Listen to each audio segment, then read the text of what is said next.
Friends, good morning. আবারও চলে এসেছি তোমাদের সামনে নতুন আরেকটা ব্লগ নিয়ে। আজ হচ্ছে শুক্রবার, তো সকালবেলা উঠেই ফ্রেশ হয়ে আমি কিন্তু ভাতটা বসিয়ে দিয়েছি। আর গতকাল রাত্রিবেলা আমি চিকেন রান্না করেছিলাম, রাত্রিবেলা খাওয়া হয়েছে, ওই জন্য গরম ছিল বলে আর ফ্রিজে ঢোকাইনি। এবার চলে আসলাম আমি ফ্রিজের কাছে। ফ্রিজ দেখো পুরো প্যাকটা। এবার কি রান্না করব, কি রান্না আছে সব বার করে নেব। কালকে যেরকম পেঁয়াজ দিয়ে কড়াইশুঁটি দিয়ে মসুর ডাল করেছিলাম, আর এখানে দেখো মোচা রান্না করেছিলাম, সেটাও একটু রয়ে গেছে, সেটাও বার করে নিলাম। আর এগুলো আমার মা দিয়েছে। এটা যেরকম লাউ শাক রান্না করেছিল সেটা দিয়েছে। এখানে আমুদি মাছ আর পার্শে মাছ একসঙ্গে তেল ঝাল রান্না করেছে ধনেপাতা দিয়ে, এটা দিয়েছে।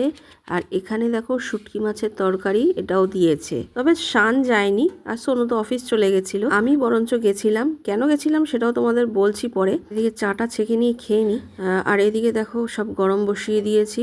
মাংসটা গরম করে নিলাম, এখানে ডালটাও গরম করে নিলাম, এদিকে আমার ভাতটাও হয়ে গেছে, ভাতটা নামাবো। আর মাংসটা বেড়ে নিলাম দুপুরের আর রাত্রের। এদিকে একে একে সবকিছু গরম করে নিয়ে সোনুর লাঞ্চ বক্স কিন্তু গুছিয়ে দিলাম, আর একটু ফলও কেটে দিলাম। ও চলে যাওয়ার কিছুক্ষণ পরে তারপরে আমি একেবারে ঘরটর ঝাড় দিয়ে নিলাম। তারপরে হাজব্যান্ড শাশুড়ি মাও একে একে খেয়ে দিয়ে দোকানে চলে গেছে। তারপরে দেখলাম আমার শরীরটা খুব খারাপ লাগছে, একটু শুয়েছিলাম। তারপরে উঠলাম, জামা কাপড়টা মেশিনে ঢুকিয়ে দিয়ে দেখেছো কটা বাজে এখন? 2:35। আমার কিন্তু স্নান হয়নি এখন। আর পুজো যেহেতু শান দিয়ে দিয়েছে, ওই জন্য অতটা টেনশনও নেই। আজকে ভেবেছিলাম যে স্নান করব না, সকালবেলা এত মাথা যন্ত্রণা করছে। তো প্রথমে মানে ভাবলাম কি যে পুজো টুজো যখন হয়ে গেছে, মানে শাশুড়ি মা অর্ধেক দিয়েছে, শান অর্ধেক পুজো দিয়েছে, পুজো টুজো যখন হয়ে গেছে শরীরটাও ভালো লাগছে না, তা স্নান করব না। তারপরে দেখলাম যে না, আমাকে জামা কাপড় সে কাচতে হবে, অল্প একটু ভিজিয়েছি, এদিকেও ভিজিয়ে দিলাম। স্নান যখন মানে কাচবো, যখন স্নানটা করতে অসুবিধা কোথায়, আর স্নান না করলে শান্তি লাগছে না। তো এই জন্য মানে সব কাজ বাজ করে, সোনো তো সকালবেলা অফিসে চলে যাবে বলে সকালবেলায় রান্নাবান্না সব করে নিয়ে তারপরে ওরাও দোকানে গেল, সব গুছিয়ে গাছিয়ে দিলাম। কালকে তো দোকান বন্ধ ছিল, তো দোকানের জন্য একটু মানে দোকানের কর্মচারী ভাইদের জন্য একটুখানি পিঠে পিঠে দিয়ে দিলাম, ওগুলো গুছিয়ে দিলাম। ওরা খেয়ে গেল। শান জিমে গেছিলো, জিম থেকে এসে স্নান করে ওকে খেতে দিলাম, ও খেলো, খেয়ে শুয়ে রয়েছে, এখনও দুপুরের খাওয়া খায়নি। তো আমিও একটু খেয়ে নিয়ে এদিকে ঘর ছাড় দিয়ে তারপরে মানে মাথায় বাম লাগিয়ে শুয়েছিলাম। শানকে বললাম তুই আমাকে এখন ডাকিস না। ও বললো না, আমি আর মানে পুজো হয়ে গেছে, খাওয়া হয়ে গেছে, আমিও একটু ঘুমাবো।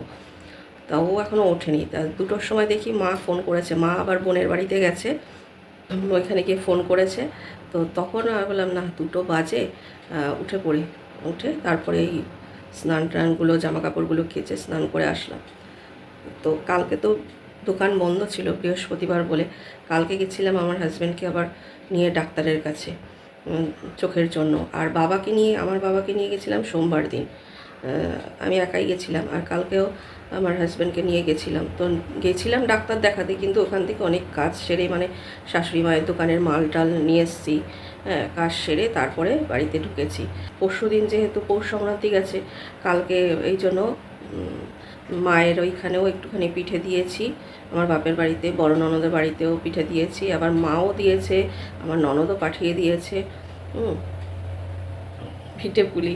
তো কালকে তো বৃহস্পতিবার, সারাদিনই মানে পরিশ্রম গেছে। যাই হোক, মানে আমার হাজব্যান্ডও কালকে বাড়িতেই ছিল, বাড়িতেও ঘরের একটু টুকটাক কাজ করেছে। তারপরে সোনু তো অফিস চলে গেছিলো, শান কলেজে গেছিলো ওর মানে এক্সামের প্রজেক্ট জমা দিতে। তো কালকে অনেক বেলায় এসছে ও।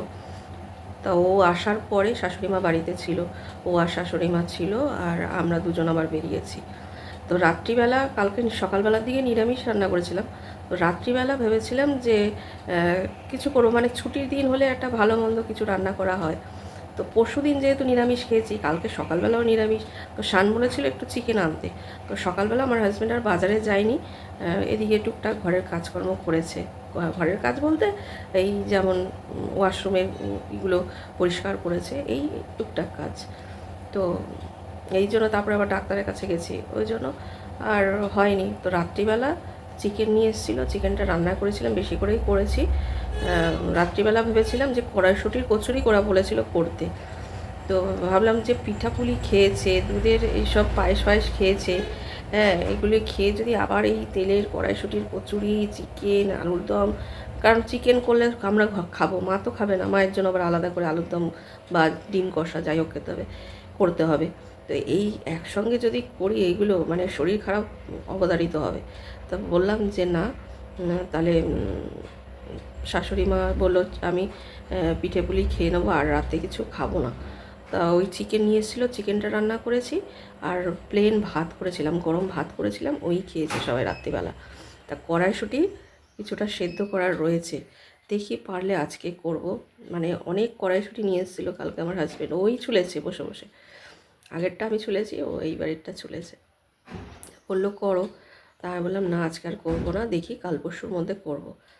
কিছুটা সেদ্ধ করার রয়েছে এখন, পারলে আজকে করব। আজকে আবার দেখি আমার শরীর খারাপ লাগছে, এই হচ্ছে অবস্থা। তাই হয়ে গেছে, ওটা কাঁচাটা বন্ধ করে দিই, মেশিনটা জামা কাপড়গুলো মেলে দিয়ে এসে আবার শানকে খেতে দেবো।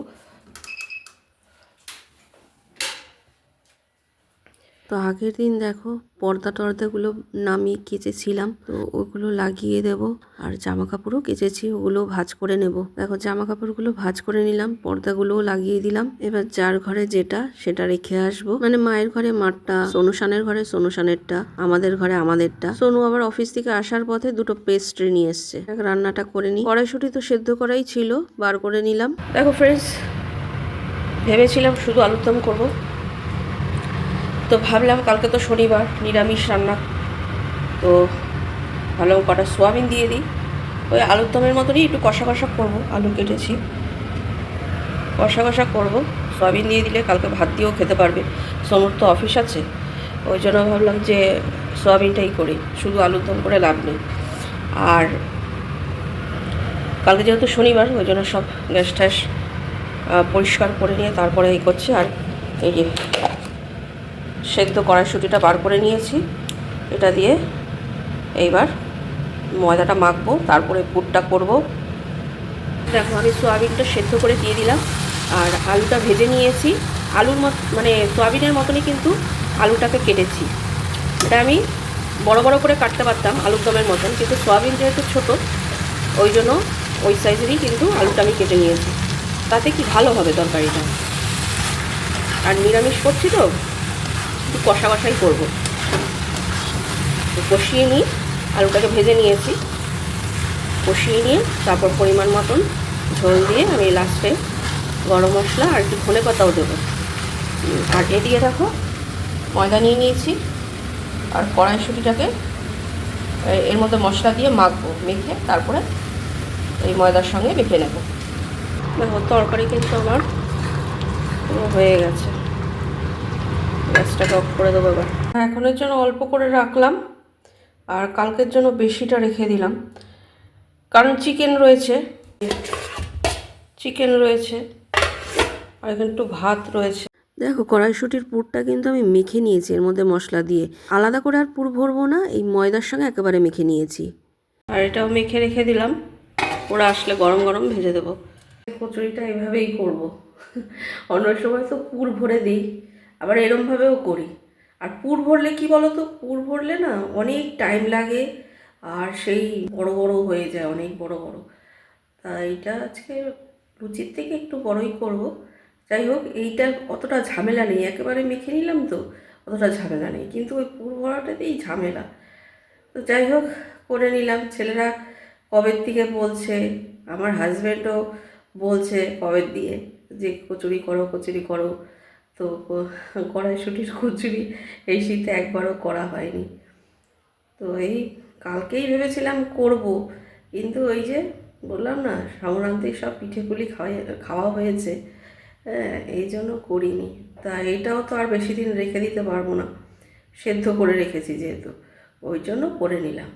তো হাজব্যান্ড শাশুড়ি মা ওরা দোকান থেকে চলে এসছে, এই জন্য আমি লেচি করে নিলাম। আমার হাজব্যান্ডকে বললাম আমি বেলে দিচ্ছি, তুমি ভাজো। তো আমি বেলে বেলে দিলাম, আমার হাজব্যান্ড ভাজলো, মাকে সোনুশানকে দিয়ে দিলাম। তারপরে আমি আর আমার হাজব্যান্ড খেলাম। ওরা খেয়ে বলছে খুব ভালো হয়েছে।